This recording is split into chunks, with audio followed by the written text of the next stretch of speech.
Hoy en Quiero Control F vamos a inaugurar nuestro primer conversatorio Quiero Control F, que es este nuevo espacio dedicado para conversar en profundidad sobre historias que nos transforman. ¿La experiencia más dura de su vida? La más dura, que la muerte de mi hijo. ¿Cree en Dios? Estoy en ello. ¿Una frase de tu último libro, Imperturbable? Desde la calma se pueden conseguir las mejores cosas.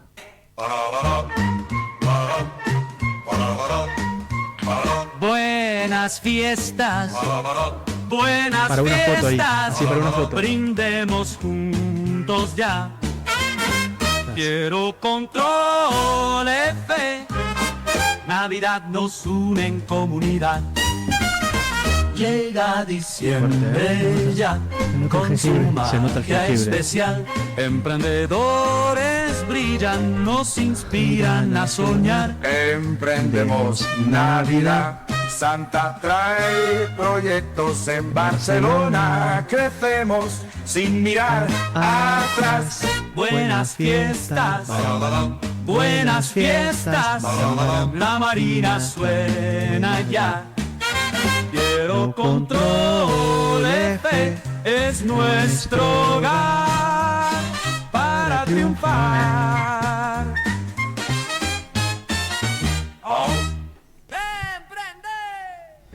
Hoy en Quiero Control F vamos a inaugurar nuestro primer conversatorio Quiero Control F, que es este nuevo espacio dedicado para conversar en profundidad sobre historias que nos transforman, sobre personajes a los cuales vamos a practicar la escucha activa. Le propongo al principio un juego de preguntas cortas con respuestas breves. Lo primero que se le venga a la cabeza: ¿Alejandro Rodrigo o Alex Walk? Alex Walk. ¿Salamanca o Barcelona? Uy, sí que me lo pones difícil. Barcelona. ¿Primer recuerdo de niño que hasta el día de hoy le hace sonreír? Caminando con mi hermana del colegio de Salamanca y que nos escapábamos a no sé dónde íbamos. ¿A qué olía su casa, su hogar? A hogar. Hogar. Amor. Amor. Si yo le digo que complete esta frase, ingeniero industrial es... Una opción. Una opción. Después lo vamos a ampliar. ¿Tu primer trabajo de pago cuál fue? El primer trabajo de pago realmente fue en una empresa. Aún no habíamos acabado la carrera. Aquel año estamos de huelga general. Nos cerraron las universidades en febrero o marzo y a través de un catedrático nos habían pedido 2 ingenieros para trabajar en una empresa y empecé en una empresa. Se llamaba El Material Industrial. ¿Cómo se llamaba? El Material Industrial era una empresa que tenía fabricación de bombas, lo diremos bien, bombas hidráulicas, no bombas Claro, sí, sí. de las otras, sino bombas hidráulicas, también otra serie de elementos. Fabricaban en el norte de España y tienen unas representaciones de unas grandes fábricas alemanas. Tu primer, una frase, una palabra que hable de tu yo de los 30 años, ¿sí? Una frase, una palabra que describa tu yo de los 30 años, cuando usted tenía 30 años. Emprendedor creativo. Y una palabra que lo describa en el día de hoy, en la actualidad. Igual, emprendedor creativo. Mira. ¿La experiencia más dura de su vida? La más dura, que la muerte de mi hijo. Dios, A los 34 años. A los 34 años. ¿Dios es? Es amor. ¿Cree en Dios? Estoy en ello. ¿Una caminata que nunca olvidará? El camino a Santiago. ¿El control emocional se logra con? Con el control interior, con la calma. ¿La filosofía estoica es? Una filosofía de vida. El día que no estemos más en este plano, ¿qué pasa? Supongo que hay una puerta especial que nos llevará a otra dimensión. ¿Una frase de tu último libro, Imperturbable?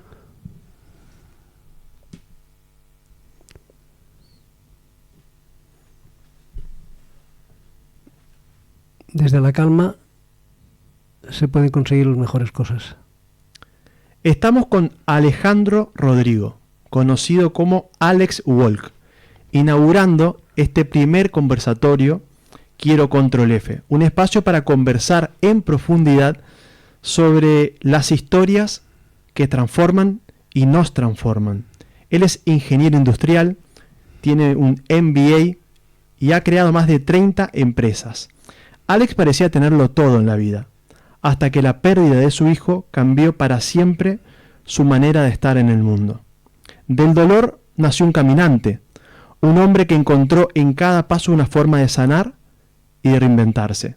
Hoy Alex Walk comparte ese recorrido en sus libros Barcelona en 1.000.000 de pases, La magia de la armonía, No corras, camina, y su último libro Imperturbable, donde une la filosofía estoica, el emprendimiento y la vida real. Su mensaje parece ser muy claro, y espero que sea así para nuestros oyentes. Para avanzar a veces hay que volver a caminar. Este es el juego de este primer conversatorio para que usted conteste las preguntas y después veamos si hicimos bien la investigación previa. ¿Qué le pareció mi presentación? Me encantó.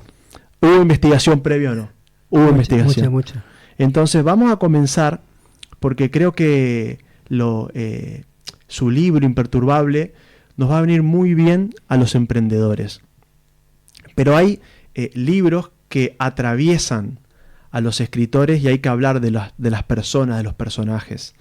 Me gustaría que usted nació en Salamanca, sí, y se vino de muy pequeño a Barcelona, por lo que investigué. ¿Qué recuerdos tiene de ese Salamanca que usted, de ese olor, los recuerdos, la familia, esa caminata con su hermana que decía? Bueno, pocos porque venimos muy de una corta edad. Yo cumplí los 7 años aquí, con lo cual los recuerdos son justitos, pero suficientes como para que son muy tremendamente agradables. Muy agradables. Usted decía que su hogar olía a hogar. ¿Pero qué olía? ¿Algo dulce, salado, alguna crema, alguna comida que preparaban en su casa, recuerda?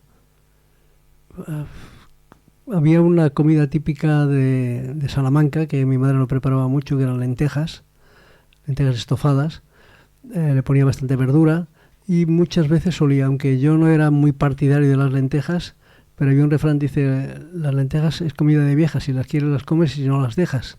Y yo no las podía dejar, porque mi madre se empeñaba en que me tenía que comer las lentejas sí o sí. Y yo sí quizás más recuerdo así como una comida, dijéramos, habitual que teníamos bastante a menudo, porque también es una zona de producción, entonces claro, pues era en aquellos momentos acabamos la guerra civil y estábamos pues, con una escasez en general de alimentación importante, ¿no? Entonces, la guerra civil del año 1936 al año 1939. Correcto. Yo nazco en el 46, con lo cual hacía muy poco, entonces ya estamos en el 50, pero seguía el problema en España de escasez alimentaria. Era ¿Pero total. de qué tipo? Cuéntenos, imagine. Recuerde siempre, yo me imagino al oyente de radio típico a esta hora, sí, tomándose un café, escuchando la radio toda la vida, ¿sí? Y hay un público, que es un público latino, emprendedor, que está hace pocos años aquí en Barcelona, que si bien lee historia, por supuesto, pero volvemos con sus palabras a través de la radio. ¿De qué escasez estábamos hablando? De lo que por lo menos vivía su familia. Sí, la escasez de... Nosotros, por suerte, mi padre era funcionario del Instituto Nacional de Previsión, o lo que sería la Seguridad Social, y no teníamos escasez, dijéramos, exagerada, por cuanto había un salario que entraba cada mes. Y entonces, a través de ese salario, pues podían comprar las necesidades que teníamos para la familia, ¿no? Éramos 4, teníamos 2 hermanas más, mi padre y mi madre, 5. y entonces como escasez, pero sí que no se notaba, como yo noté en aquella época, como hambre de que te tenías que comer lo que había, no lo que querías. Mira, ese hambre se va a transformar en algo clave en su vida, que es el emprender, que ahora vamos a llegar a esa instancia y a su último libro, por el cual usted está aquí, que es Imperturbable. Pero yo quiero entender un poco su cabeza, su pensamiento, su filosofía. Por eso le hablo de su niñez. ¿Cómo eran sus padres con usted? ¿Usted recibía mucho cariño, mucho amor? Sí, mi padre era un poco distante, pero pero con su manera de ser, porque los padres en aquellas épocas prácticamente en una forma generalizada se mantenían bastante distante de los hijos, pero nunca tuve ninguna diferencia importante ni una apreciación de decir que alguna incomodidad con mis padres. Con mi madre tenía un poco más, porque claro, yo era bastante travieso y las zapatillas volaban a menudo por los pasillos. Claro. Y yo me escondía bajo la cama, evidentemente, para protegerme de en una época zapatillas. Que no había tantas marcas de zapatillas tampoco. Solamente había una. Había una, sí. Y volaban, pero volaban. ¿Cuál había? En Argentina en ese momento eran otras, pero ¿cuál había? Aquí no llego a recordar, eran zapatillas normales de esparto, muy básicas. Muy básicas. Muy básicas. Muy básicas. No llegaban antes, después ya llegaron las Bambas, pero es antes de las Bambas, Es que había un momento en esa década, en España había mucha necesidad, mucha hambre, era miseria. Sí. España había mucha miseria. Le hago una pregunta infundada, ¿no? Porque es una teoría mía muy personal, que yo creo que aquí las batatas bravas o las papas son como algo básico, hogareño, se come en todos lados. Tiene que ver, pregunto, porque claro, ustedes vivieron todas las guerras posibles, lamentablemente. Y digo, quizás en el campo había papas y con la papa dijeron, bueno, nosotros inventemos comida con esto. Por eso ustedes comen tantas papas. Le pregunto, es una teoría mía. Sí, la historia nos dice que la papa viene de América y en una hambruna anterior, ya no solamente esto, a la Primera Guerra Mundial en Alemania, las famosas Kartoffeln, salvó muchísimas vidas por el tema de que solamente tenían papas para comer y se alimentaban de papas. Aquí en España yo no lo recuerdo tanto, si bien era un producto también de la naturaleza. Mis abuelos tenían huertos y tenían tierras y entonces cultivaban patatas, ¿no? Sí. Y de ahí pues evidentemente nos abastecíamos, ¿no? Sacos de patatas yo los he visto allí en Salamanca, recuerdo algunos, pero los he visto en Barcelona, traerlos desde Salamanca para mantenernos aquí la familia, ¿no? Porque la escasez era tremenda. Había una cartilla de racionamiento. O sea, no había alimentos para toda la población y daban a la población, pues no sé, yo no sé, no recuerdo ahora, pero bueno, a lo mejor era 1 kilo de arroz para toda la familia, 1 kilo de patatas, 1 kilo de tal, 2 huevos, no sé. Cosas muy, muy, muy escasas. Y eso que usted vivió de la escasez, en vez de tirarlo a menos, lo tiró a más. Porque un hombre que ya vamos a llegar, creó 30 empresas, que hizo un montón de cosas, se ha metido en el mundo de la marcha nórdica, ha creado apps de educación. Usted es un hombre que no para de crear, y seguramente si le hago esta entrevista dentro de 5 años va a seguir creando. ¿Cuántos años tiene usted? Y de aquí a 200 más también. ¿Cuántos años tiene? Igual. Pues el año que viene voy a cumplir un año especial, que son un 8 y un 0. ¿Un 8? No lo quiero decir, pero 0. bueno, no lo quiero decir así, lo digo en voz bajita, 8-0. Sí. O sea, 8 décadas de los cuales usted pasó de todo, pero hace un tiempo largo ya, más de la mitad de su década, usted es un hombre ávido, creativo, que le va bien económicamente, pero que también sabe repartir las regalías de su economía, porque, por ejemplo, sus libros, usted, el dinero que se consigue con estos libros, usted lo dona a organizaciones, asociaciones, ONG. ¿Esto es así? Así es. Yo entiendo la vida de una forma que es que todo lo que puedas dar a los demás te lo das a ti mismo. Sí. Con lo cual, en ese aspecto, quiero ser egoísta. Quiero dar mucho a los demás.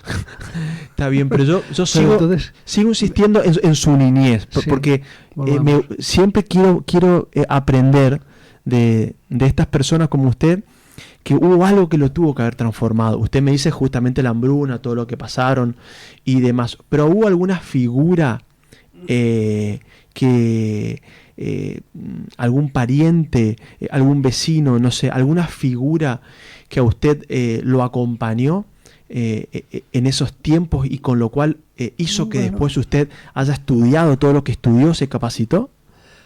Quizá el gran valedor fue mi padre, porque él, allí en Salamanca estábamos muy cómodos, teníamos una casa, teníamos servicio. Servicio no era que lo tuviéramos que pagar. ¿A qué se llama servicio? Servicio a una persona que te ayudaba en casa. Vale. A ese nivel. Siendo una familia, pues dijéramos, de una economía mínima, por decirlo de alguna manera. ¿A qué se dedicaban sus padres? Mi padre era funcionario del Instituto Nacional de Previsión. Sí. Estaba en caja y era un cajero pues de un cierto nivel. Bueno, no sé. Pero bueno, me acuerdo que en aquel entonces me parece que ganaban 1.500 pesetas al mes. Pero bueno, eran cada mes. Y hay muchísima gente que no tenía absolutamente nada, no ganaba nada, no tenía nada, ¿no? ¿Y su madre en casa con usted? Y mi madre en casa.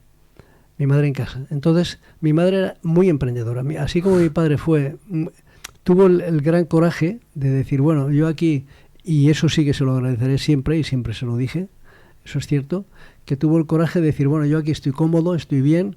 Para él, Salamanca era un paraíso, y en cambio dice, bueno, pero yo para mis hijos no lo veo Salamanca. Entonces, ¿dónde está el crecimiento? ¿Dónde está la parte industrial? ¿Qué está pasando en España? Barcelona, pues nos vamos para Barcelona. Claro, porque pidió el traslado a Barcelona, porque él pensó que nosotros aquí nos podíamos desarrollar, ¿no? Y en eso se lo agradeceré siempre, que así fue.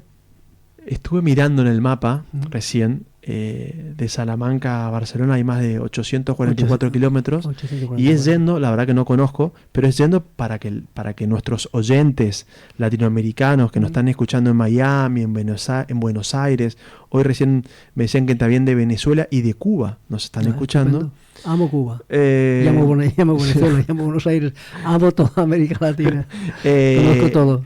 Y nada, son 844 kilómetros y es yendo, por decirlo de alguna manera, yendo para Portugal. Hacia el oeste, sí, correcto. Hacia América. Hacia América. Dirección América. Sí, sí. Desde Barcelona. Mira, había leído que en Imperturbable usted habla de principios estoicos, ¿sí? ¿Qué son estos principios estoicos, así a grandes rasgos, que nos pueden ayudar a nuestros oyentes, a nuestro público emprendedor? Bueno, hay una parte que es la filosofía estoica, que yo creo que si lo hubiera tenido en mi época, cuando yo empecé con mis primeras empresas, posiblemente hubiera mejorado más. Hubiera mejorado más no solamente a nivel económico, sino posiblemente a nivel social, a nivel de tener una relación o hacer crecer mejor a todo el equipo, a todas las personas que tenían trabajando con nosotros, y eso me podía haber mejorado más. Si bien yo siempre había estado leyendo libros de filosofía, pero así un poco más general, libros de personas que habían hecho cosas importantes en su vida y cómo mejoraban la relación con los demás. Y el gran tema de la filosofía estoica y los principios fundamentales está en que somos seres sociales con capacidad de razonar. Entonces, no siempre razonamos bien, pero tenemos esa capacidad. Entonces, somos seres sociales, podemos vivir individualmente, podemos mantenernos individualmente, pero cuando realmente crecemos, cuando realmente prosperamos, cuando realmente nos hacemos como personas, es cuando vivimos con los demás, cuando nos entregamos a los demás. A mí me da la sensación que usted es como un superhéroe de un cómics. Usted es Alejandro Rodrigo Andrés, pero es Alex Walk, ¿sí? Por toda esta filosofía de walking, lo pienso yo, ¿eh? Viene de allá, yo lo veo a usted como un cómic, o sea, porque digo, claro, usted necesita un alter ego, o sea, necesita a alguien, ¿sí? Entonces, cuente eso de lo que yo, al leer su libro, al leer otras biografías, a investigar un poco de qué hay del personaje después del invitado, cuéntenos de esto, de por qué es Alex Walk. El personaje nace de una curiosidad, ¿no? Yo en un momento determinado, cuando me ocurre lo de mi hijo, me empiezo a cuestionar muchísimas cosas de la vida, muchísimos planteamientos, y entonces siempre lo tenían pendiente de hacer el Camino de Santiago. Y entonces dije, bueno, hablé con algunos amigos, uno no podía, otro tampoco, y dije, bueno, es igual, el que yo tengo que hacerlo, es un momento que no me encuentro cómodo aquí, y me voy al Camino de Santiago. Me fui al Camino de Santiago. Bueno, antes de irme al Camino de Santiago, unos meses antes, ocurre una cosa curiosa, ¿no? Tenía una monitora en el club social que soy yo y en el gimnasio, y me dice que se había casado y había estado haciendo su viaje de bodas, había estado allí en Nueva Zelanda y habían hecho unos trekking con unos palos. Y digo, ¿y esto qué es? Entonces me explica lo que eran los palos, los bastones de trekking, de marcha nórdica. Dice, marcha nórdica. Y digo, ¿y esto dónde se compra? Me dio una tienda, me fui a la tienda, pregunté por unos bastones que estuvieran bien, de calidad, tal, precio y tal, compro. Le pregunto al dependiente si me puede ayudar a ver cómo va eso, de qué va, de qué se trata. Me los pone, me los conecta y prácticamente, me fui a casa caminando ya con los palos, ya por todo Barcelona. Con lo cual parece que se habían comunicado conmigo y ya estaban esperándome. Y a partir de ahí, en ese momento, sería un mes de enero, febrero de aquel año, empecé a practicarlo por aquí, por Barcelona, y en el mes de mayo me fui al Camino de Santiago porque empecé a caminar y hacía después yo, cuando tenía algún problema siempre, lo que hacía era hacer un castigo físico. Me castigaba físicamente, pero no con un látigo ni con unas pesas por ahí dándome en la cabeza, ¿no? Sino que lo que hacía era me ponía, por ejemplo, a correr. En aquel entonces corría y me iba yo, por ejemplo, a la carretera de las Aguas y me hacía, 20 kilómetros. Y me pegaba una paliza importante para calmarme. Luego me ponía en la bañera y entonces aquello para mí era mis terapeutas, ¿no? Mi terapia, ¿no? Sí. Y eso me cuidaba mucho, ¿no? Entonces siempre hacía lo mismo. Dice, pues para ver ese momento que estaba pasando por lo de mi hijo, que no lo entendía, que era imposible entenderlo, porque es imposible entenderlo, pero bueno, yo intentaba darle vueltas y entonces me dije, pues tengo que hacer el Camino de Santiago. Entonces puedo hacer el Camino de Santiago, pero en plan castigo también, volviendo a lo mismo, ¿no? No quería hacerlo en plan de decir, ¿cuánto se tarda? Bueno, normalmente se suelen hacer unos 20-25 kilómetros diarios y entonces suelen tardar unos 25-30 días. Hay varios caminos. El camino francés, que es el más conocido, que es el que sale de Roncesvalles y llega a Santiago, que va por todo, dijéramos, un tercio de lo que es la península ibérica, atraviesa desde los Pirineos, por la zona de Navarra, La Rioja, pasa por Burgos, León y sube hacia Galicia. Entonces llega a Santiago, pasa toda esa serie de Castilla y la parte de León y la zona anteriormente de los Pirineos que hemos dicho, de Navarra y Rioja. Y entonces estos son unos 800 kilómetros. 800 kilómetros que salen desde, como decíamos, del Pirineo a Santiago. 800, es como Barcelona a Salamanca, poquito, 800 kilómetros. Sí. Y entonces yo me propuse hacerlo, había una serie de recorridos, ¿no? Entonces había unas etapas y entonces yo, las etapas estas, como decía anteriormente, eran entre 25 y 25 kilómetros diarios, la mayor parte de guías Michelin, la guía tal, la guía cual del Camino de Santiago de aquel entonces, porque todo esto también ha ido variando. Estamos hablando de hace ya unos 17 años y entonces yo dije, yo voy a hacer 2 cada día, no 1, 2. Y ahí empecé a hacer 2 cada día. Entonces fue muy duro porque, por ejemplo, las primeras etapas, el primer día que salgo de Santiago a las 8 de la mañana, llovía a cántaros, entonces estuve 4 días lloviendo, con barro, caminando sobre barro, 4 días lloviendo, hasta llegar a La Rioja, al 4.º día que empezó a salir un poquito el sol. Entonces era hacerme esa dureza física para que a través de esa dureza física mi mente se calmase o se intentase buscar esa tranquilidad de espíritu que no tenía en ese momento, ¿no? Poco a poco me fue llegando, me fue entrando, me llevé, por si me aburría, porque digo, es tantas horas, porque eran 6, 8, 10 horas diarias de caminar, solo, porque fui solo.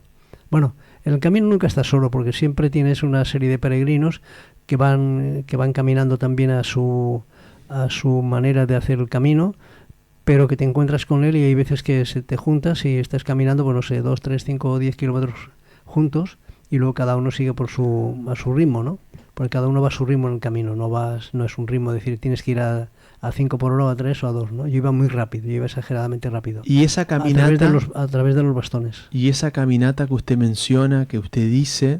Porque lo he leído en varias entrevistas, en varios libros, usted repite la frase, la vida es un caminar. no sé hasta dónde quiere hablar, pero es algo que, claro, se lo habrán preguntado muchas veces. Creo que es de las pérdidas más grandes que puede tener una persona, que es perder a su hijo. Creo que tenía 34 o 38 años, sí. Cáncer de huesos, si mal no entendí. Empezó a los 34, le detectaron el cáncer y a los 38 muere. Usted acompañó 4 todo años, ese proceso. 4 años ahí peleándonos y no hubo manera. No quiso llegar al milagro. No quiso llegar al milagro. No. Ni todo el dinero del mundo en esa... Nada. Ni pensando que si podíamos ir a América, donde fuera, nada, no había manera. Sí, claro. Te iban tratando muy bien en el clínico, nos trataron maravillosamente bien, pero no en aquel momento no tenían no sé, el conocimiento o lo que fuere, o el de él era complicado y no sé. La cuestión es que no estuvo... ¿Cómo se llama su hijo? Porque está muy presente. No hablo en pasado porque seguramente... Alejandro también se llama como yo, igual. Alejandro. Sí. ¿Y le gustaba esto de la caminata? ¿Qué no, compartían era con él? muy deportista. Tenis, caminar. Y teníamos muy buena, una relación excelente. Y le quedó unos nietos también, ¿no? 3 nietas de él. Sí, 3 nietas. 3 nietas. Y que ahora tengo tengo una relación magnífica. Ahora ya la mayoría tiene 20 años. O sea que esto va a una velocidad increíble. El tiempo pasa nada. A todo esto de las nietas y demás, pues están presentes en su último libro. Claro, usted menciona que en una parte del libro, Imperturbable, usted hace relación de que hace como un giro, ¿sí? De qué es el éxito, ¿sí? Si el éxito es tener en lo económico, en lo material, o en la amistad, en la riqueza de la familia, de los amigos, y hace una relación de John Lennon también, y ahí justo aparece la introducción de su nieto o nieta. O sea, que están siempre con usted, es la familia, está ahí siempre. Y este libro sale a partir de eso, ¿verdad? De una pregunta que le hace a usted un nieto o una nieta. Sí, correcto. ¿Lo puede contar, por favor? Sí, estando en una reunión con un grupo de amigos, estaba pequeño, pero este es del segundo hijo, del hijo pequeño. Sí. Uno que tiene tenía 4 años y pico. Entonces me pregunta qué es el éxito, ¿no? Que estamos hablando de que personas, de unos amigos, que uno pues había conseguido tal cosa, otro tenía tal cosa, ¿no? Y entonces me pregunta qué es el éxito. Entonces a partir de ahí empecé a pensar que también tenía que incluir dentro de lo que ya estaba programando un poco el libro de la filosofía estoica, enlazarlo un poco pues la parte esta de emprendedor y del conocimiento, para que las personas, que no solamente nos creamos que la vida es solamente hay una vida personal o una vida exterior a todo lo que tenemos en una empresa o tenemos en unas relaciones sociales. Al final estamos todos conectados. Como decíamos anteriormente, la filosofía estoica es que somos seres sociales, y el estar en sociedad da igual que sea en una sociedad económica o que sea una sociedad, una ONG, o que sea una sociedad política, o sea una sociedad del tipo que sea, ¿no? Al final todo lo que hacemos por los demás lo hacemos por nosotros mismos. Marco Aurelio decía que lo que es bueno para la abeja es bueno para el panal, y lo que es bueno para el panal es bueno para la abeja, y en eso debemos de estar todos. Lo que pasa que hay veces, como decíamos, la razón nos debería de implicar en esa dirección, pero ya vemos cómo está la sociedad y quiere decir que la razón la utilizamos bastante poco. Claro, usted, me encanta esa frase que también lo menciona. Usted habla mucho de desafíos, todo el tiempo en el libro habla de palabras como keywords. Yo soy un estudioso de palabras SEO de página web, entonces claro, veo un libro y veo palabras. Entonces esas palabras me llama la atención que repite mucho la palabra desafíos, oportunidades, crecimiento en su libro. Y claro, y estas palabras, la primera pregunta es ¿cómo lo lleva a nivel aprendizaje en su día a día? ¿Cómo es su día a día? Yo soy esponja. Soy un aprendiz total de todo. Me encanta aprender. Y entiendo que la vida es aprendizaje. Tenía un catedrático que nos decía que cuando nos preguntaba, ya hemos acabado la carrera, qué bien, todos contentos. No. Como mínimo tenéis que hacer 2 veces más la carrera, aquel entonces. Que era nada, ahora tiene que ser aprendizaje total. Y entonces nos decía, dice, no 2 veces, sino tenéis que seguir aprendiendo hasta el día siguiente de vuestra muerte. O sea, el aprendizaje es algo fundamental en la vida. Hemos venido aquí para aprender, para nada más. Usted aprender. Se nota que usted aprende todos los días. ¿Por qué ingeniero industrial en su momento y no medicina o comunicación? ¿Por qué ingeniero industrial? Porque ingeniería industrial en aquel entonces, estando aquí en Barcelona, estaba garantizado el acceso a un puesto de trabajo. Garantizado. Y antes de acabar la carrera ya teníamos trabajo. Entonces mi padre dijo, no, hay que hacer ingeniería industrial. Yo no tenía vocación, ni dejaba de tener vocación, ni tenía más o menos. Lo que sí que la parte de ingeniería industrial pues me gustaba algo de técnica y alguna cosa así de elementos, pero no tenía tampoco una vocación, que es que yo soy un técnico especializado. Pero es una carrera, por lo menos en Argentina, larga, metódica, estructurada. O sea, hay que sentarse a estudiar, hay que ser estructurado. Hay que estar. Yo, y en aquel entonces encima trabajaba y estudiaba, porque no teníamos posibilidades de... ¿En qué trabajaba? Pues trabajaba en varias cosas. Daba clases, he estado fabricando, yo que sé, una fábrica de lámparas, me acuerdo, de una fábrica también que hacía moldes para automoción. Estuve a punto de entrar en SEAT, suerte que no me contrataron. ¿Por qué suerte? Porque si no hubiera sido en SEAT, claro, yo me hubiera quedado ahí más enganchado, ahí, claro. Posiblemente, no digo por suerte, ¿no? Pero bueno, la vida es un poco de azar y las cosas pasan porque tienen que suceder, ¿no? En un momento determinado. Y tú aprovechas la oportunidad. Si yo hubiera entrado en SEAT, pues estaría a lo mejor en un puesto, yo que sé, relevante de SEAT, o no lo sé. Pero luego la vida me dio por otros caminos y, por ejemplo, tengo una anécdota con mi padre que un día que estábamos un poco enfadados, no sé por qué motivo, me dice, bueno, entonces tú qué serías en Salamanca si no hubiera yo, me hubiera venido aquí a Barcelona y que eres ingeniero industrial, que hubiera sido, mira papá, tú no te preocupes por mí, yo en Salamanca sería ahora pues por lo menos arzobispo, porque en Salamanca había solamente curas, monjas y estudiantes. Curas, monjas y estudiantes. Digo, pues sería arzobispo en Salamanca, ¿qué? No hay industria, pues sería. No hay industria, yo me había espabilado a ser algo, ¿no? Entonces, es un poco eso, ¿no? Al final, en la vida pasan, y por eso hablo siempre de oportunidades. La oportunidad es constante. La gente dice, no, es que ahora es diferente. En tu época sí, ahora no. Ahora igual hay millones de oportunidades como en mi época había millones de oportunidades. Siempre hay oportunidades.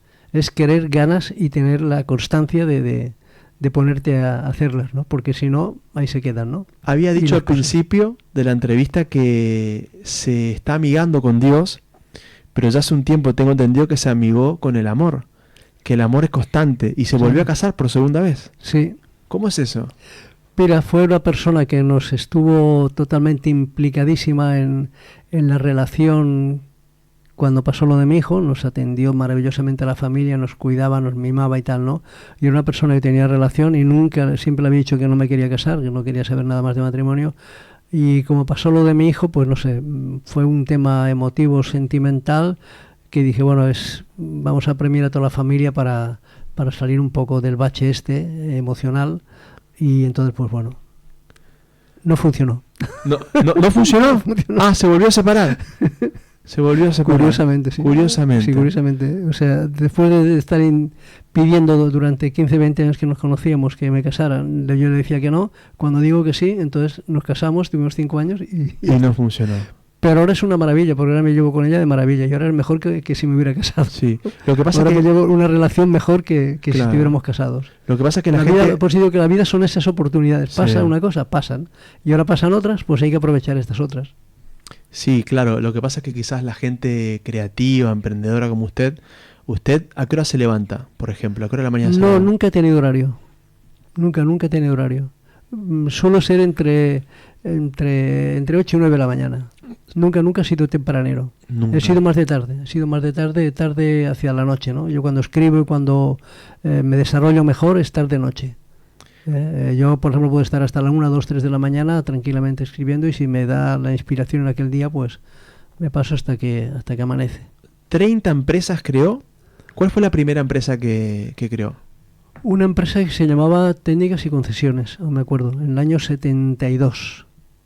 72. De esas 30 empresas tengo entendido que usted fue director en 12, 8. Bueno, entonces era el CEO que llaman ahora, pues sí. Yo era el administrador. El administrador gerente era yo, generalmente en casi todas. Y en este libro Imperturbable... Luego en las últimas ya tengo otros administradores y toda la gente, pues ya delego toda una serie de acciones, dijéramos, del día a día. A eso quiero ir, porque en el libro Imperturbable y también en otras citas he leído que usted aprendió que no hace falta para liderar un equipo estar 12 horas al día ahí. No, usted con 4 o 5 horas en una empresa después delega la gestión, confía.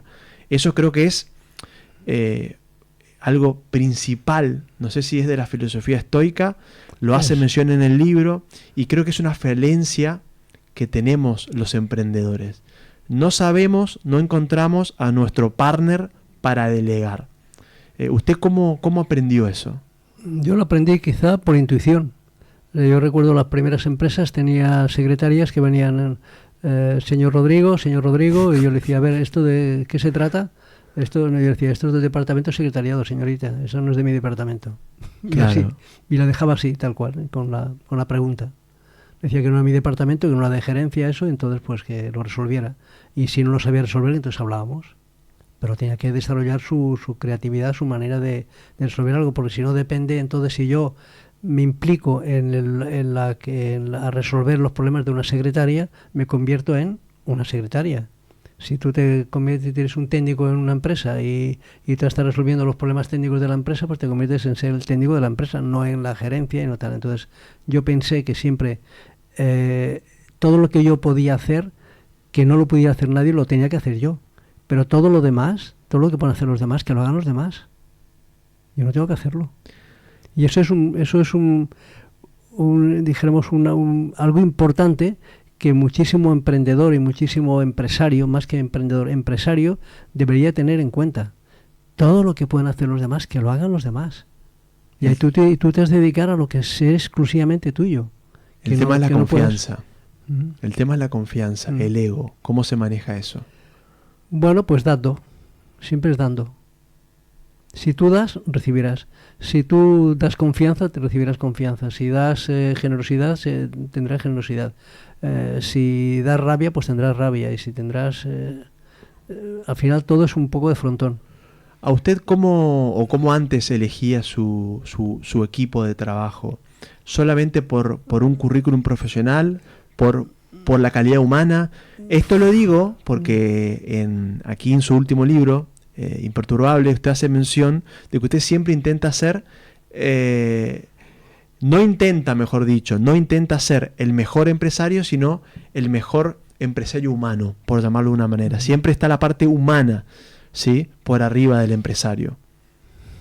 Sí, yo siempre he entendido de que no había aprendido la parte de la filosofía estoica, de ese concepto que hemos hablado antes, de esa forma de que somos seres sociales, pero entendía de que lo que decía anteriormente, lo que tú das bien, lo que tú atiendes bien a la persona, la cuidas, que se encuentre bien, que esté a gusto, esa persona te va a dar mucho más rendimiento, te va a dar mucho más resultado. Y como decíamos anteriormente, aunque solamente sea por egoísmo o por rentabilidad, tienes que cuidar a la gente, tienes que atenderlo bien.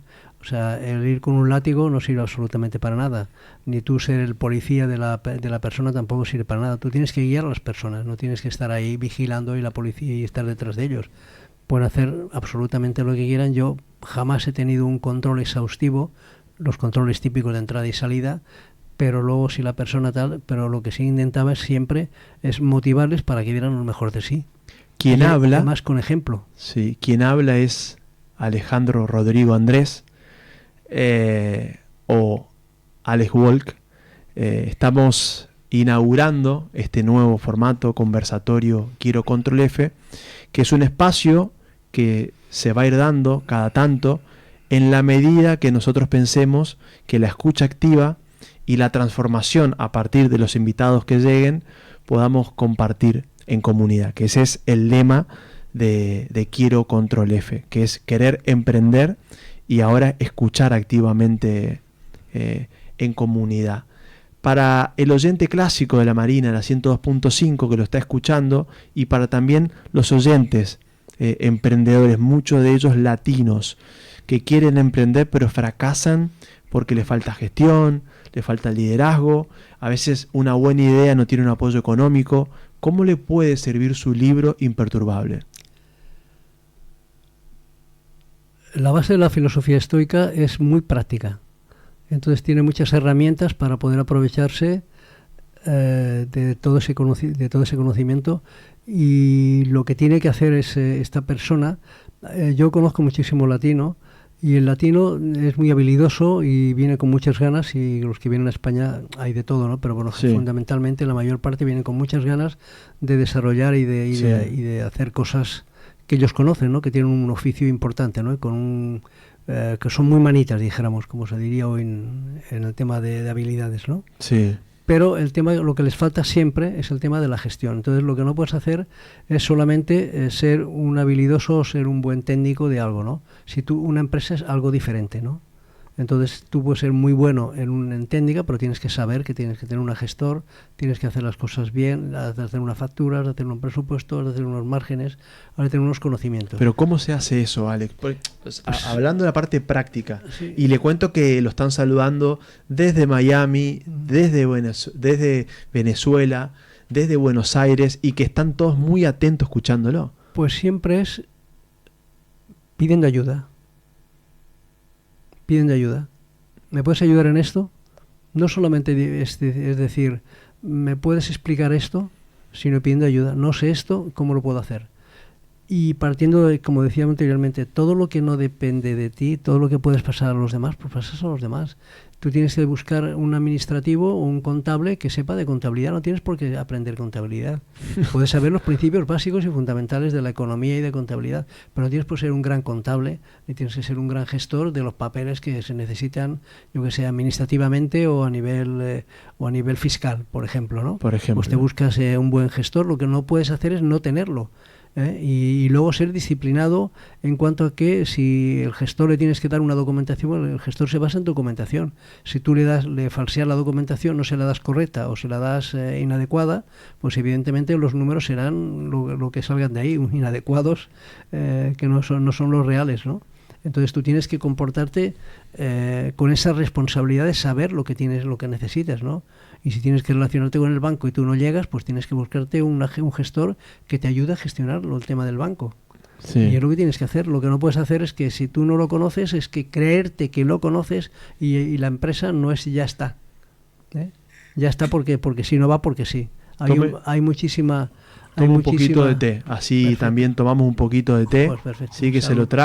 se lo trajo mi Muy mujer, amable, la productora pues, ad honores, Marlene se llama mi Pues mujer. Marlene, gracias Sí, que Marlene. la está escuchando. Muy está amable escuchando. Marlene, gracias. Sí. La verdad que estamos Está estrenando riquísimo. un nuevo formato y siempre nos gusta innovar. Ahora Agradezco al capitano, ¿sí? Que siempre me siguen estas ideas. Le cuento a los oyentes clásicos que nos están siguiendo, escuchando por la radio de toda la vida, que bueno, trajimos unas luces, quisimos crear en este nuevo formato conversatorio Quiero Control F un clima justamente de intimidad, y creo que la persona que iba a hacer el debut en esto me parece muy acertado que sea usted, porque yo creo realmente gracias. que usted es una persona que transforma e inspira, alguien que se le murió el hijo. Hay millones de personas que esto lo vive a diario, no hay que quedarse solamente con esta historia, pero usted, en vez de quedarse en su casa, avanzó, siguió caminando y siguió avanzando. Lo veo que trajo el libro, le voy a pedir que me lo firme, ¿sí? El libro que me va a regalar, y que me cuente un poquito también de la tapa, porque es una tapa, me encanta el color, me encanta cómo está creado, el diseño del libro. ¿Qué me puede decir? Esto es, como siempre, es buscar ayuda.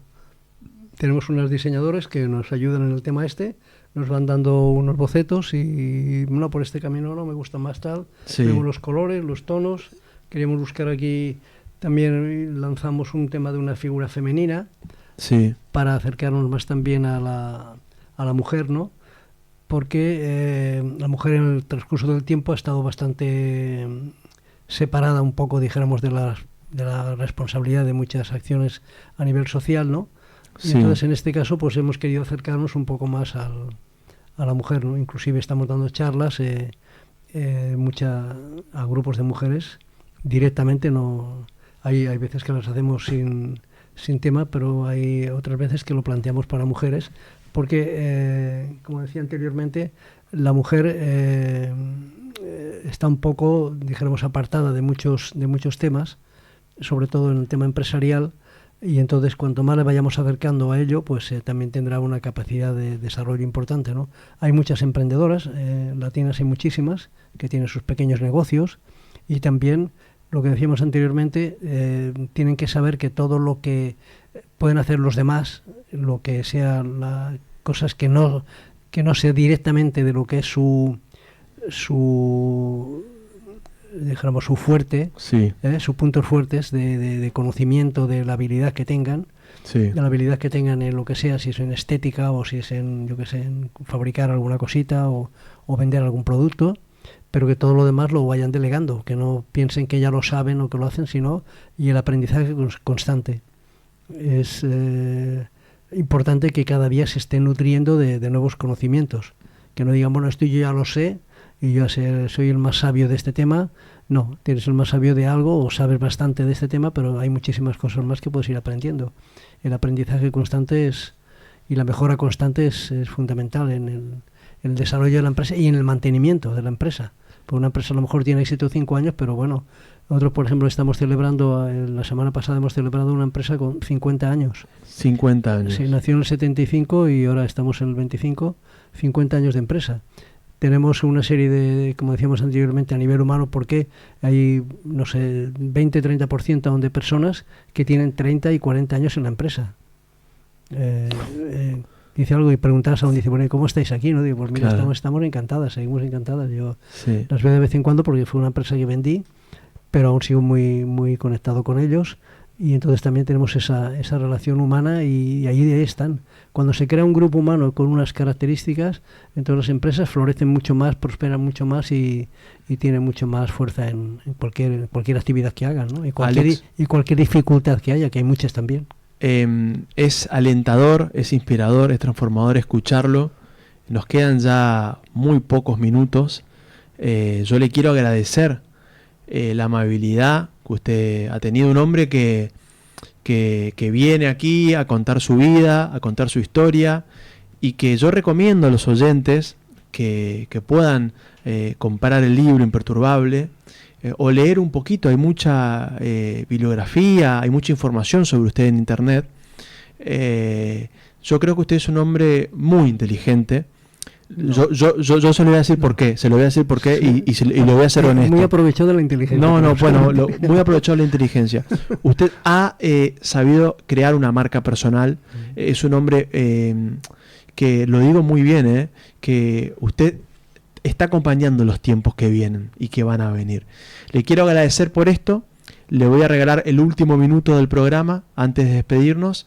Espero que en otro momento pueda venir al formato tradicional de Quiero Control F, que ahí es otra cosa. Muy bien. Ahí es hablar y Encantado, venir y encantado. escuchar música y todo junto. Pero Encantado, bueno, nos porque quedan a mí muy pocos minutitos. Le voy a regalar el último minuto para usted.